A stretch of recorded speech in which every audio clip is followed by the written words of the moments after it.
صحیح معنوں میں علم وہی ہے جو باعمل ہو۔ اگر عمل نہ کیا جائے تو وہ وبال بن جاتا ہے۔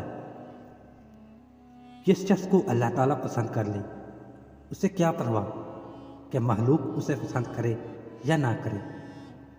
عشق کسی انسان سے نہیں ہوتا، جو یہ دعویٰ کرتا ہے وہ جھوٹا ہے، کیونکہ اللہ تعالیٰ خود عشق ہے اور عشق سے ہی عشق ہوتا ہے۔ نفس 4 چیزوں سے ہلاک ہو جاتا ہے: خاموشی کا خنجر، بھوک کی تلوار، لوگوں کے مجمع سے الگ رہنا اور کم سننا۔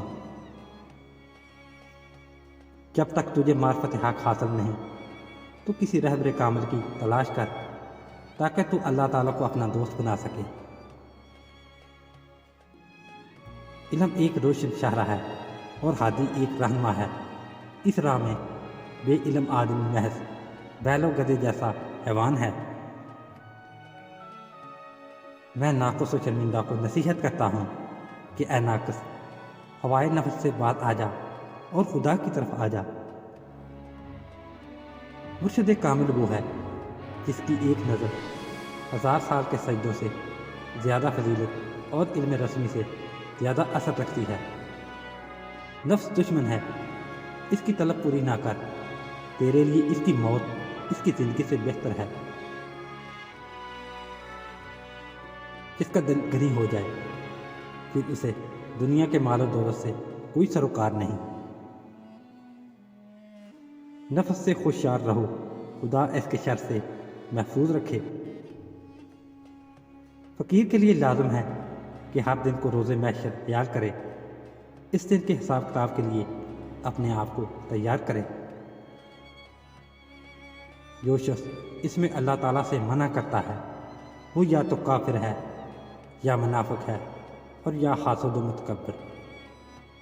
علماء کے نزدیک آخرت میں بہشت خوشی کی جگہ ہے، جبکہ فقراء کے نزدیک دیدار الہی سے بڑھ کر کوئی خوشی نہیں۔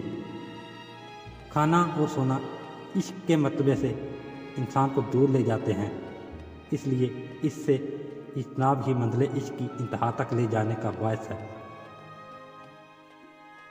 ذکر اللہ تعالیٰ کے بغیر دل ہرگز زندہ نہیں ہوتا اور نفس ہرگز نہیں مرتا۔ عورت ذات 3 چیزوں پر مان کرتی ہے: حسن، جسم اور دولت۔ اس کے برعکس اچھی عورت اگر مان کرتی ہے تو صرف اپنے شوہر پر۔ مال و دنیا فساد اور جھگڑے کی جڑ ہے، جو اس سے بچ گیا وہی حضور الہی کا حقدار بن گیا۔ کامل وہ ہے جو سب سے پہلے اپنے نفس پر تجربہ کرے اور خود کو امتحان اور آزمائش کے لیے پیش کرے۔ راہ فقر دراصل راہ عشق ہے۔ اس میں کامیابی اس وقت تک حاصل نہیں ہوتی جب تک طالب اپنی ہر شے کو راہ حق میں قربان نہیں کرتا۔